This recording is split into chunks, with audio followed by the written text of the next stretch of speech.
Durante incontables generaciones, la especie humana vivió en un equilibrio silencioso con el mundo. Nos movíamos con las lluvias y las migraciones de los rebaños, sin dejar cicatrices en el paisaje más allá de las cenizas de una fogata. Estas personas eran anatómicamente idénticas a nosotros, con la misma capacidad para el lenguaje, la emoción y el intelecto. Sin embargo, durante el 97% de nuestra historia, no construyeron muros, no se inclinaron ante reyes, ni libraron guerras. De repente, todo cambió. Dejamos de movernos, encerramos lo salvaje y reorganizamos la naturaleza. Esta transformación, de nómadas a sedentarios, es la ruptura más radical en nuestra historia biológica. Fue el momento en que dejamos de adaptarnos al mundo y empezamos a transformarlo a nuestro antojo. ¿Te has preguntado cómo era realmente esa vida antes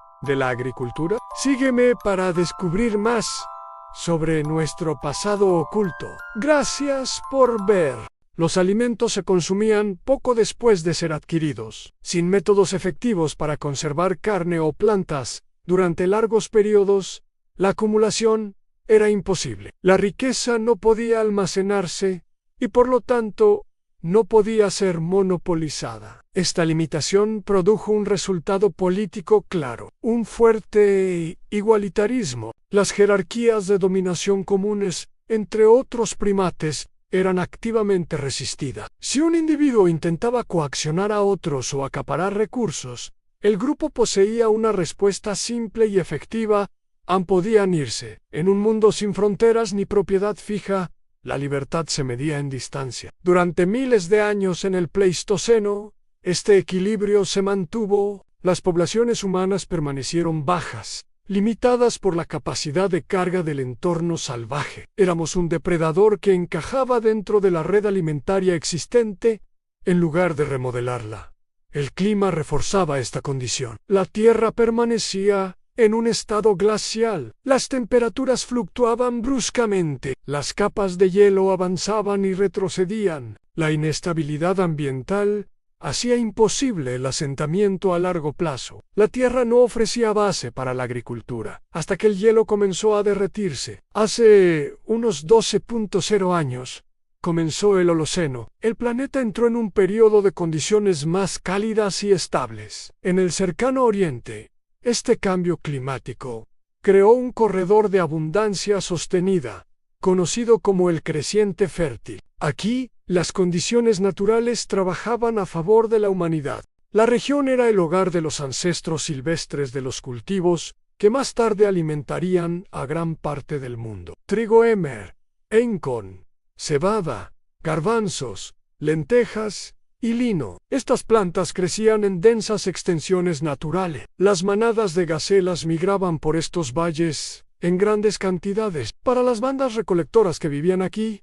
la lógica básica de la supervivencia cambió. Por primera vez, la energía obtenida de los alimentos superaba con creces la energía gastada en encontrarlos. Fue aquí donde surgió una cultura conocida como los natufienses. Ellos proporcionan la primera pista crítica en el misterio de la civilización. Durante generaciones, creímos que la agricultura hizo que las personas se asentaran, que los humanos aprendieron a cultivar y luego construyeron aldeas para cuidar sus cultivos. La evidencia natufiense sugiere lo contrario. Se asentaron mucho antes de plantar una sola semilla. El suministro confiable de granos silvestres les permitió construir casas permanentes circulares de piedra. Construyeron pesados pozos de almacenamiento y piedras de moler que pesaban cientos de libras, objetos que limitaban enormemente la movilidad y señalaban una reclamación duradera sobre la tierra. Se convirtieron en cazadores-recolectors sedentarios. Con hogares permanentes llegaron cambios sociales más profundos. Los natufienses comenzaron a enterrar a sus muertos en áreas de entierro definidas, a menudo bajo los pisos de sus hogares. Un nuevo concepto estaba echando raíces en la mente humana: a la ascendencia y la herencia, transformando la tierra de un espacio por el que moverse en un lugar ligado a la memoria, el linaje y la obligación. El sedentarismo desencadenó una reacción biológica en cadena. En una banda móvil, Una madre solo puede cargar a un bebé a la vez. Los nacimientos se espacian naturalmente por 4 o 5 años. En una aldea asentada, esa limitación desaparece. Las mujeres natufienses podían tener hijos cada 2 años. Como consecuencia, el tamaño de la población creció. Pequeñas bandas de unas pocas docenas de personas se expandieron en aldeas de varios cientos. La presión sobre el entorno local aumentó. La abundancia silvestre que había hecho posible el asentamiento se estaba consumiendo más rápido de lo que podía regenerarse. Y entonces el clima se volvió en su contra. Alrededor del 10.8 a.C., una repentina reversión climática conocida como el Younger Dryas golpeó el hemisferio norte. El agua del deshielo glaciar se vertió en el Atlántico Norte, alterando los patrones de circulación oceánica que habían ayudado a estabilizar las temperaturas globales. El clima se enfrió rápidamente en el levante. Las condiciones ambientales se deterioraron. Los bosques se retiraron.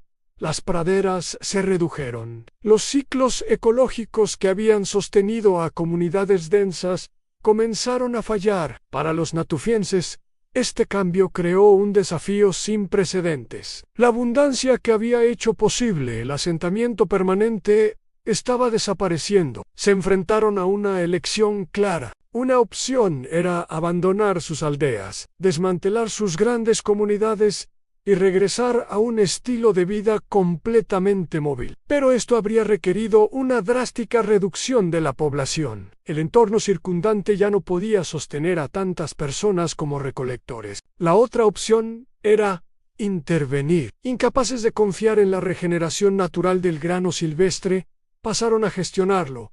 Limpiaron plantas competidoras, seleccionaron y trasladaron semillas, alteraron las condiciones del suelo y controlaron el acceso al agua. Estas acciones marcaron un cambio fundamental en nuestro vínculo con el paisaje. La agricultura no fue adoptada como un camino hacia el progreso o la abundancia. Surgió como una estrategia de supervivencia.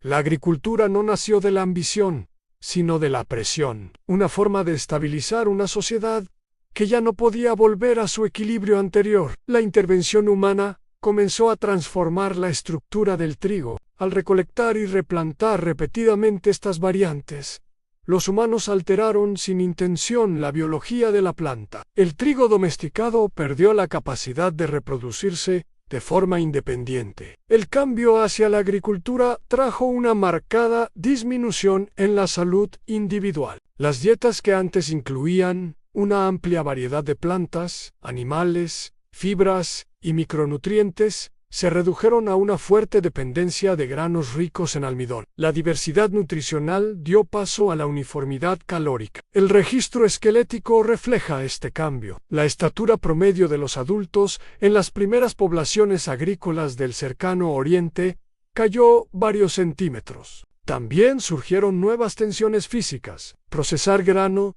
requería horas de trabajo repetitivo. Las articulaciones se deterioraban.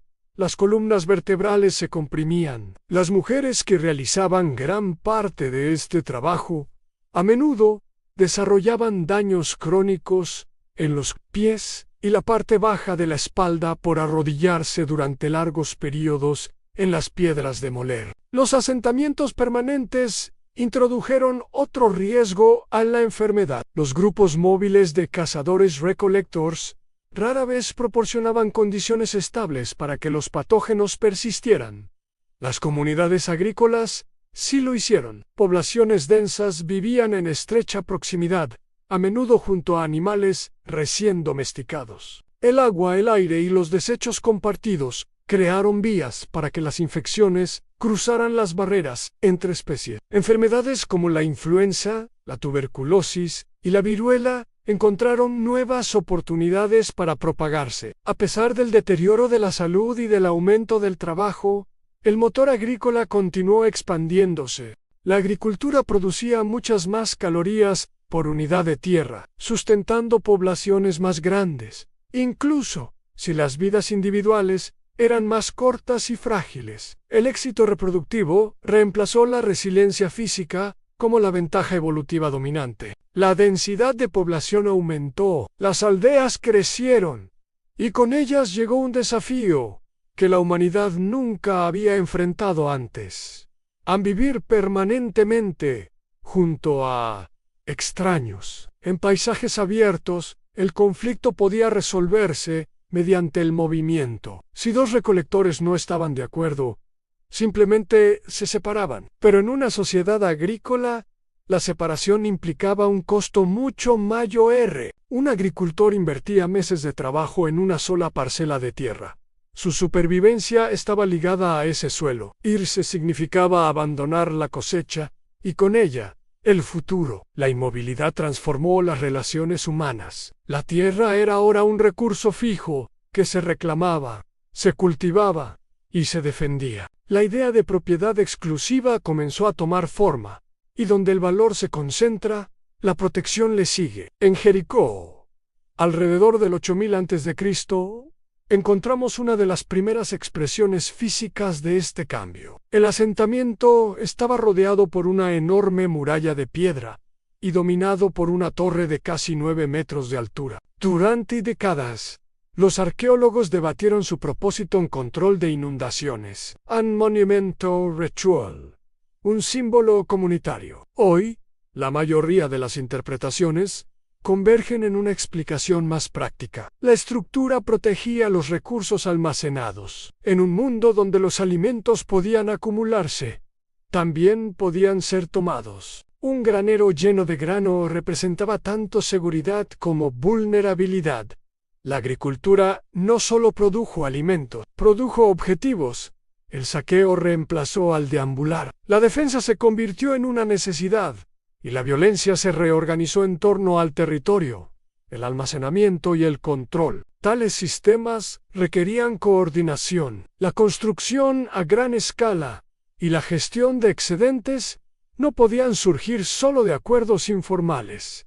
Alguien tenía que planificar, alguien tenía que dirigir el trabajo. Gradualmente, la simetría social se debilitó. La estructura igualitaria de las sociedades móviles dio paso a la jerarquía. Ciertos individuos ganaron influencia al controlar recursos, organizar el trabajo o gestionar la protección. La arqueología registra este cambio en los muertos. La mayoría de los entierros permanecieron simples, pero un pequeño número se volvió cada vez más elaborado, adornado con materiales transportados desde largas distancias. Obsidianau, Gianatoliau turquesa del Sinaí, conchas del Mediterráneo. El estatus había entrado en la tumba. La división entre acumulación y escasez, entre influencia y dependencia, había comenzado a ampliarse. Por primera vez en la historia, la desigualdad no era meramente temporal, se estaba volviendo estructural. Durante milenios, el experimento neolítico permaneció en las colinas, donde la lluvia era benigna y el esfuerzo moderado. Gracias por acompañarnos en este viaje al pasado. Si te gustó este video, no olvides suscribirte y activar las notificaciones para no perderte nuestros próximos episodios. Hasta la próxima. Las lluvias estacionales llegaban con una regularidad razonable, y los cultivos podían crecer sin una intervención extensa. Alrededor del 5000 a.C., las poblaciones en crecimiento presionaron hacia el exterior. Comunidades descendientes de los primeros agricultores neolíticos se movieron más allá de las colinas, hacia la amplia cuenca baja entre los ríos Tigris y Éufrates. Mesopotamia, en su estado natural, este paisaje era hostil al asentamiento. Las precipitaciones eran escasas. Las temperaturas de verano alcanzaban niveles extremos. Los ríos, aunque dadores de vida, eran volátiles, capaces de inundaciones repentinas que borraban campos y viviendas con poca advertencia. El entorno oscilaba entre la sequía y la inundación. Sin embargo, bajo estos peligros, yacía un potencial extraordinario. Durante miles de años, los ríos habían depositado profundas capas de limo fértil. Pocos suelos en la tierra podían igualar su capacidad para producir alimentos siempre que el agua pudiera controlarse y dirigirse. Los colonos de la llanura aluvial meridional tomaron una decisión trascendental. Abandonaron la dependencia de la lluvia y adoptaron el riego. La supervivencia dependería ahora de canales, diques y trabajo coordinado. Fue un intercambio que transformó la sociedad humana. La incertidumbre de la lluvia fue reemplazada por la disciplina de la gestión del agua. A cambio de los mayores rendimientos de la tierra, aceptaron un mantenimiento constante. El sistema agrícola había cruzado un umbral. A partir de este punto, la civilización ya no descansaría en los ritmos de la naturaleza, sino en la intervención humana constante. Para regar un campo en el sur de Mesopotamia, los canales tenían que excavarse a lo largo de millas de terreno. El limo tenía que retirarse temporada tras temporada. Los diques debían elevarse para contener las inundaciones de primavera. Estas tareas superaban la capacidad de un hogar e incluso de una sola aldea. Requerían un trabajo coordinado y sostenido a gran escala. El agua debía ser asignada, programada y supervisada. De esta necesidad surgió una nueva autoridad. La autonomía descentralizada de las comunidades anteriores dio paso al mando centralizado. Quienes controlaban el flujo del agua controlaban la supervivencia. Algunos enmarcaron esta autoridad en términos religiosos, afirmando mediar entre las comunidades humanas y las fuerzas que gobernaban los ríos. En la práctica, su poder se basaba en la administración, la medición y la imposición. El cumplimiento garantizaba el acceso. La desobediencia significaba la exclusión. Hacia el 4000 a.C., las llanuras del sur de Mesopotamia ya no eran paisajes naturales, moldeados principalmente por el clima. Eran entornos diseñados, reeds de canal, campos y centros de almacenamiento que funcionaban como un sistema unificado de producción. En el centro de este sistema, la densidad de población aumentó rápidamente. Lo que había comenzado como gestión agrícola estaba evolucionando hacia algo mucho más permanente. Los cimientos de las primeras ciudades estaban tomando forma. Hacia el 3800 a.C., la aldea ya no era la forma dominante de asentamiento humano. En el vasto y árido paisaje del sur de Mesopotamia, hace más de 5000 años, surgió algo completamente nuevo.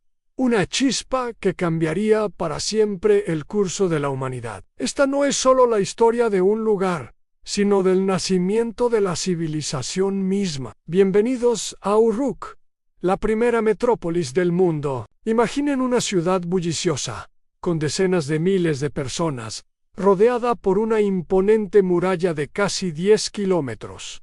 Uruk no era un simple asentamiento, era un centro vibrante de innovación. Aquí, por primera vez, la gente se organizó a una escala nunca antes vista. Surgieron las primeras instituciones sociales en templos monumentales que no solo eran lugares de culto, sino también centros económicos que gestionaban la agricultura, redistribuían alimentos y organizaban el trabajo. Pero ¿cómo llevaban la cuenta de todo? ¿Cómo podían administrar la cosecha de miles de hectáreas o el trabajo de miles de ciudadanos? La respuesta a este desafío fue una de las invenciones más trascendentales de la historia, la escritura. Al principio no era para escribir poemas o historias épicas. La escritura cuneiforme nació por una necesidad mucho más práctica en la contabilidad. Los administradores de Uruk usaban tablillas de arcilla para registrar cuántos sacos de grano entraban al almacén, cuántas cabezas de ganado poseía el templo y a cuántos trabajadores se les había pagado su ración de cerveza y pan. Era una herramienta de control, un sistema para organizar una sociedad cada vez más compleja. Desde la contabilidad hasta la ley y la literatura, la escritura se convirtió en el pilar de la civilización. La historia de Uruk nos enseña que las grandes ciudades y las complejas sociedades que hoy conocemos tienen sus raíces en esta increíble ciudad mesopotámica y su ingeniosa solución para gestionar el caos a la palabra escrita. Gracias por acompañarnos en este viaje al amanecer de la historia. Si te fascina el mundo antiguo, no olvides suscribirte y darle like para más contenido. Hasta la próxima. En el 4000 a.C., el dominio del sacerdote estaba desapareciendo. Un nuevo poder había eclipsado al templo en el lugar. El rey. A medida que las ciudades de Mesopotamia crecían, también lo hacían sus conflictos. Las disputas por la tierra y el agua se convirtieron en guerras organizadas, con ejércitos permanentes. El rey ofrecía un trato claro en protección, a cambio de lealtad, trabajo e impuestos. La seguridad se volvió una herramienta política. Esta militarización cambió todo, incluso el cautiverio. Antes, los prisioneros eran una carga. Ahora, dentro de las murallas de la ciudad, se les podía confinar y usar. Se les obligaba a construir las ciudades y los canales de sus conquistadores. Los registros cuneiformes son muy claros. El símbolo para esclavo combina las palabras extranjero y humano, grabando la conquista en el propio lenguaje. La infraestructura de las primeras civilizaciones no se construyó solo con fe, sino con el sudor de los cautivos de guerra. Pero Mesopotamia no era el único modelo. A lo largo del Nilo, Egipto desarrolló una forma distinta de poder. Protegido por desiertos y alimentado por el río, allí reinaba la estabilidad. El faraón no era solo un rey, era un dios, el garante del orden cósmico. Más al este, el Valle del Indo nos presenta un misterio. Ciudades como Mohenjo-Daro tenían una planificación urbana increíble, con ladrillos estandarizados y sistemas de drenaje avanzados. Sin embargo, no hemos encontrado palacios grandiosos, tumbas reales o evidencia de ejércitos. ¿Cómo lograron una civilización tan organizada sin un poder centralizado y militar como el de Mesopotamia o Egipto? Es un enigma que aún nos fascina. Gracias por vernos. Si te gustó este viaje al pasado, no olvides darle like y suscribirte para más historias asombrosas. ¡Hasta la próxima! El poder pudo haber sido distribuido a través de élites mercantiles, autoridad ritual o normas sociales que ya no comprendemos completamente. Sin una escritura descifrada, su sistema de gobierno sigue siendo un misterio. Quizás una civilización compleja sin reyes. Mientras tanto, a lo largo del río Amarillo y en las Américas, surgieron centros independientes de civilización basados en distintos cultivos. Cada región domesticó diferentes alimentos básicos: mijo, arroz, maíz, patatas, pero el patrón subyacente se repitió. El excedente permitió el crecimiento de la población. La densidad de población requirió coordinación. La coordinación produjo jerarquía. La jerarquía dio origen al Estado. Diferentes entornos moldearon diferentes culturas. Pero las presiones estructurales de la civilización empujaron a la humanidad hacia un único camino convergente. El mundo que habitamos hoy es la continuación de un sistema cuyas bases fueron establecidas hace miles de años. En muchos sentidos, aún vivimos dentro de la estructura que fue ensamblada por las primeras sociedades agrícolas. La concentración del poder, la presión sobre la tierra y los recursos, la vulnerabilidad a las enfermedades y la constante negociación entre seguridad y libertad personal. El surgimiento de la civilización fue un intercambio. Las sociedades humanas adquirieron la capacidad de remodelar los paisajes, coordinar vastas poblaciones y preservar el conocimiento a lo largo de generaciones. Estas capacidades hicieron posible la cultura a gran escala, la ciencia y la tecnología. Pero tuvieron un precio. La vida quedó integrada en sistemas que exigían obediencia, trabajo y permanencia. La libertad abierta del mundo recolector dio paso a algo más complejo, poblado, productivo, innovador y limitado. La civilización no reemplazó a la naturaleza, la encerró. Hacia el 2300 a.C., la era de las ciudades-estado aisladas llegaba a su fin.